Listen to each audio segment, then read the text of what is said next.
চাকরি চায় বাংলা নাকি ভাতা চায় বাংলা? চাকরি চাইছে, কিন্তু মূলত আমাদের যে রাজ্যের মুখ্যমন্ত্রী সে ভাতা ভিক্ষার মধ্যে আবদ্ধ করতে চাইছেন।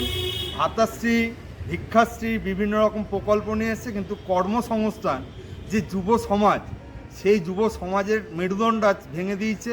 তার মাকে, তার পরিবারকে ভাতাজীবী করে রেখে দিয়ে তাদের মেরুদণ্ড আজ ভেঙে গেছে। অতএব কর্ম চাইছি, যুব সমাজ কর্ম চাইছে, কিন্তু কর্ম উনি দিতে অক্ষম।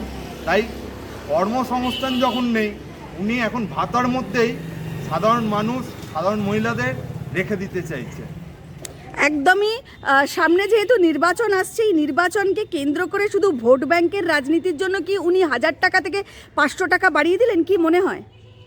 দেখুন, বিষয়টা হচ্ছে যে উনি যে 500 টাকাটা বাড়িয়েছেন, আমরা লক্ষ্মী ভাণ্ডারের বিরোধী নই এবং আমরা বলি বাংলার মা বোনেদের যে আপনারা অবশ্যই লক্ষ্মী ভাণ্ডার নেবেন।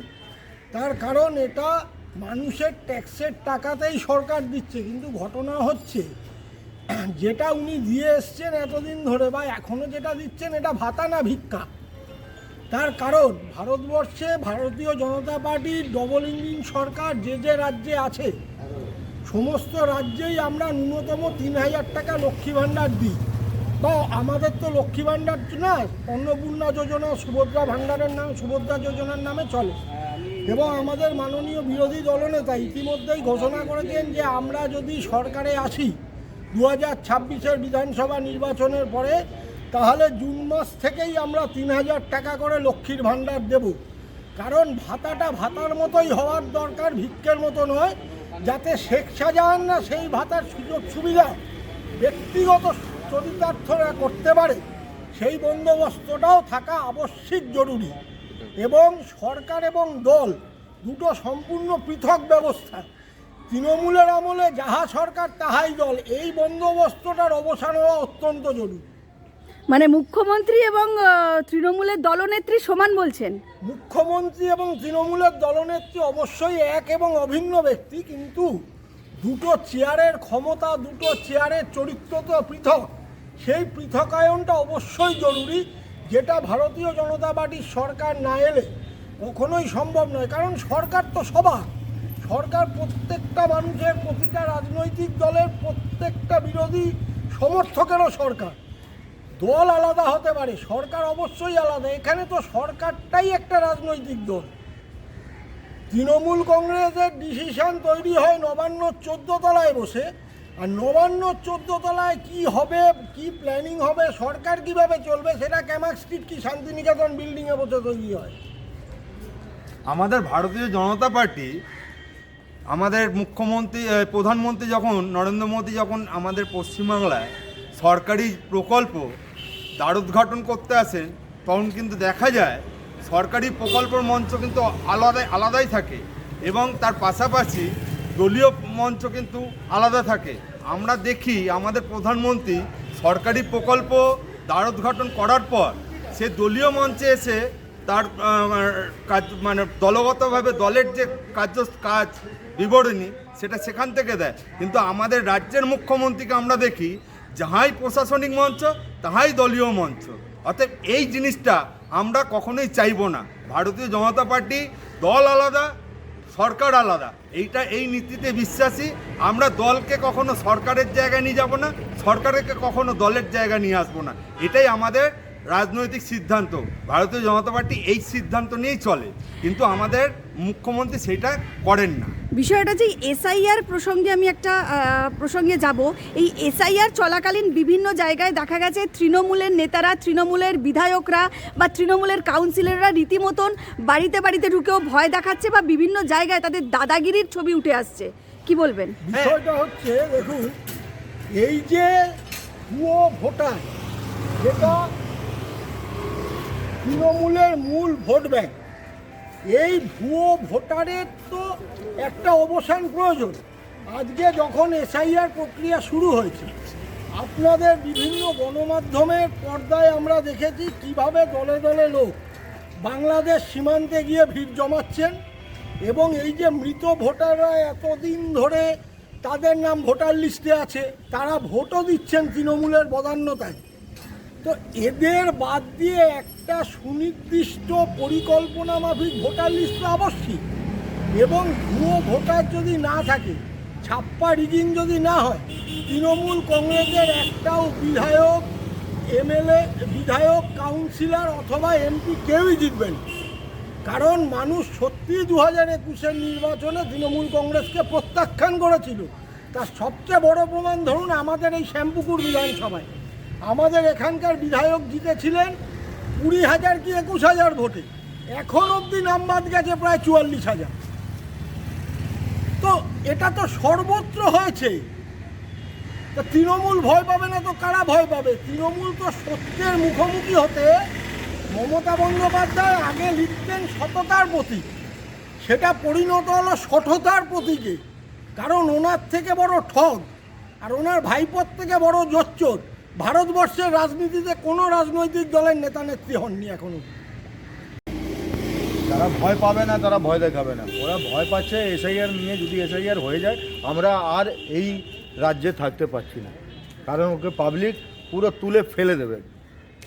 আপনার বাড়ি কি বলবেন? আপনি অনেক এলাকার অনেক বরিষ্ঠ একজন মানুষ, কি বলবেন আপনার বাড়ির ছেলে বা আপনার নাতির ভালো সুশিক্ষা চাই, নাকি চাকরি চাই, নাকি হাতে 1,500 টাকা করে চাই? আমার 1,500 টাকা ভিক্ষেটা তো তার লাগবেই না। প্রথম কথা, চাকরি পেলে তো সবাই চাইবে এবং ভালো শিক্ষা তার আগে চাই। কিন্তু এখানে তো শিক্ষা, স্বাস্থ্য, চাকরি সবই শেষ হয়ে গেছে। আরও যদি 5 বছর এনারা কোনো রকমভাবে এসে যায় চুরি করে, তাহলে তো আমাদেরকে বাংলাদেশে পরিণত করে দেবে। সেটা কখনোই চাইবো না। যতদিন আমরা ভারতীয় জনতা পার্টিটা করছি, আমরা যতটা পারবো রুখবো। আমি সমস্ত হিন্দুদেরকে, অন্য অন্য রাজনৈতিক দলে যারা থাকে তাদের বার্তা দিতে চাই, তারা হিন্দুত্বটাকে বজায় রেখে একজোট হোক। না হলে এরপরে তাদের মা বোনেদের কী দশা হবে তারা এখনো পর্যন্ত কল্পনা করতে পারছে না। আপনি হিন্দুত্ব নিয়ে যেহেতু কথা বলেন, আপনি অনেক পুরনো দিনের মানুষ, আপনার অভিজ্ঞতা আছে, কি বলবেন এই পশ্চিমবাংলা কি দ্বিতীয় বাংলাদেশ হতে চলেছে? কারণ যেভাবে হুমায়ুন কবির প্রকাশ্যে জ্যান্ত মেরে ফেলবে, কবরে পুঁতিয়ে দেবে, ভাগীরথীতে ভাসিয়ে দেবে এবং প্রকাশ্যে বলছেন যে আমরা 80 থেকে 70 থেকে 80টা সিট এনে মুখ্যমন্ত্রী হবে মুসলিম থেকে, এই ধরনের কথা তিনি প্রশাসনকে চ্যালেঞ্জ করে বলছেন, বাংলার মানুষকে চ্যালেঞ্জ করে বলছেন। বাংলার মানুষের মেরুদণ্ড, আমার ভাই একটু আগে বলে গেল, বাংলার মানুষের মেরুদণ্ড তো আগেই ভেঙে রেখে দিয়েছে, যার জন্যে আজকে এত বড় বড় কথা ওনারা বলতে পারছে। এগুলো শুধু ধমকি, শুধু ধমকি। বাস্তব যদি করতে আসে, বাংলার মানুষ এত বোকা নয় আর পেছিয়ে নেই। সবাইয়েরই দিয়ালে পিঠ থেকে গেছে অলরেডি, তারা কিন্তু এরপরে ওপেন হবে। আমি চাইছি তো করে দেখাক। বাবরি করবে তো? চ্যালেঞ্জ করছি, বাবরির করে ভিত্তিপ্রস্ত করেছে, যদি ইট মমতা কেটেছে বাবরির। ব্যানার্জির কোনো এমএলএ, কোনো মন্ত্রীর ক্ষমতা থাকে, তাহলে বাবরি মসজিদ একটা করে দেখাক এখানে। আমরা তাতে যা হবে দেখা যাবে। কারণ আমরা যখন 92 6 ডিসেম্বরে বাবরি মসজিদ ভাঙা হয়েছিল, আমরা ভাঙতে ভাঙতে আমাদের অনেক সৈনিক চাপা পড়েছে, তাও আমরা মেনে নিয়ে সেই বাবরি মসজিদ ভেঙেছি। আজকে সেখানে রাম মন্দির হয়েছে। একটা বাবরি মসজিদ পশ্চিমবঙ্গের বুকে মমতা ব্যানার্জির দল করে দেখাক। এটা খোলা চ্যালেঞ্জ রইল। হুমায়ুনও তো খোলা চ্যালেঞ্জ দিচ্ছে, আমরাও দিচ্ছি। উনি শুধু বলছে, ঠিক আছে, আমি মনোজ সিং শ্যামপুকুর মন্ডল 1-এ থাকি, 8 নম্বর ওয়ার্ডে। ঠিক আছে, হুমায়ুন কবিরকে চ্যালেঞ্জ দিচ্ছি, যদি ওর বাপের বেটা থাকে তাহলে এইখানে এসে বলুক। ওকে, ও তো বলে পুঁতে দেবো, আমি পুঁতে দেখিয়ে দেবো ওকে। जब जब हिंदू जागा है হুমায়ুন जैसा मुल्ला भागा है, ये याद रखा হুমায়ুন কবির।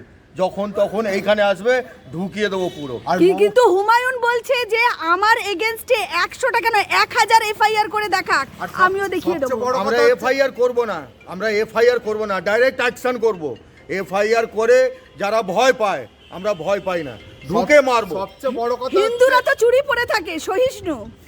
ও বলে হিন্দু চুরি পরে থাকে, হিন্দু এইটা রামের বাঁধন পরে থাকে, হাতে তলোয়ার থাকে, উপর থেকে একদম সিধা চিরবো, একদম সিধা দু ফাঁক। এইটা ওকে বলে দেবে। সবচেয়ে বড় কথা হচ্ছে হুমায়ুন কবির হচ্ছে খালা মমতার এপিডোপিড, মানে কয়েনের এপিড আর ওপিড। এইটা হচ্ছে হুমায়ুন কবির হচ্ছে খালা মমতার সৃষ্টি। খালা মমতাই হুমায়ুন কবিরকে সৃষ্টি করেছে। আজকে রাজনৈতিক স্বার্থে খালা মমতা ওই বাবরি মসজিদের যে একটা স্পর্শকাতর ইস্যু, যেটা বাবরিকে আমরা ভারতবর্ষের থেকে মুছে দিতে যাই, মানে সম্রাট, অত্যাচারী সম্রাট, যে নারীদের ওপর পৈশাচিক অত্যাচার করেছিল, ধর্ষণ থেকে শুরু করে হিন্দুদের কেটেছে, সেই বাবরিকে আমরা চিরতরে ঘুচিয়ে দেবো, বাবরির নাম আর নিশান মিটিয়ে দেবো। আর বাবরি মসজিদ যে হুমায়ুন কবির সৃষ্টি করতে চাইছে, এটা মমতা ব্যানার্জির তৈরি করা, মমতা ব্যানার্জির কয়েন হুমায়ুন কবির। তাহলে কি কোথাও মমতা বন্দ্যোপাধ্যায়ের মুসলিম ভোট সরে যাচ্ছে সেই ভয় থেকে হুমায়ুনকে লেলিয়ে দেওয়া? 100 বার 100, এইটাই তো হুমায়ুন কবিরকে মমতা ব্যানার্জি লেলিয়ে দিয়ে মুসলিম ভোটটা, যাদের দুধেল গাই, সেই দুধেল গায়ের ভোটটাকে একাট্টা করতে চাইছে, কিন্তু সেটা হবে না।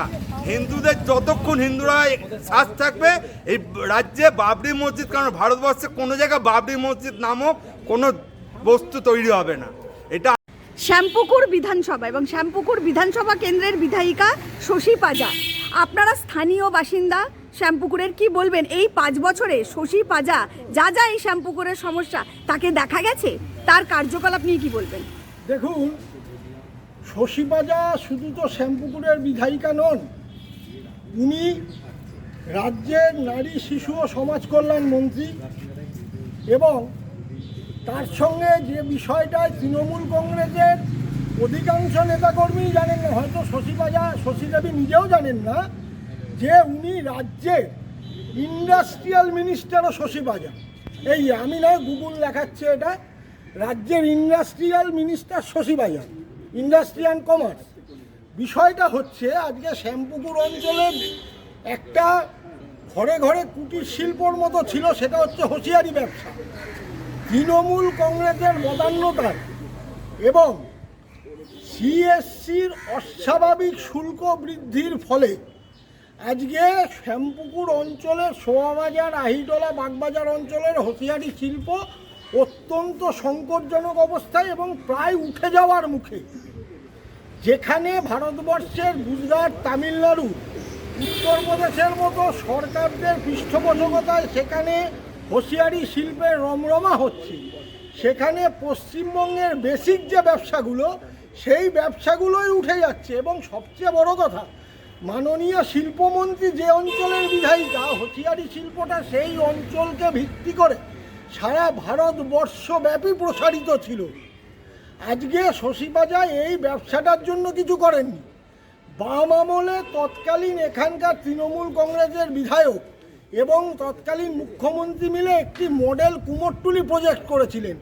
তৃণমূল কংগ্রেসের বিগত 15 বছরে সেটা হিমঘরে চলে গেছে।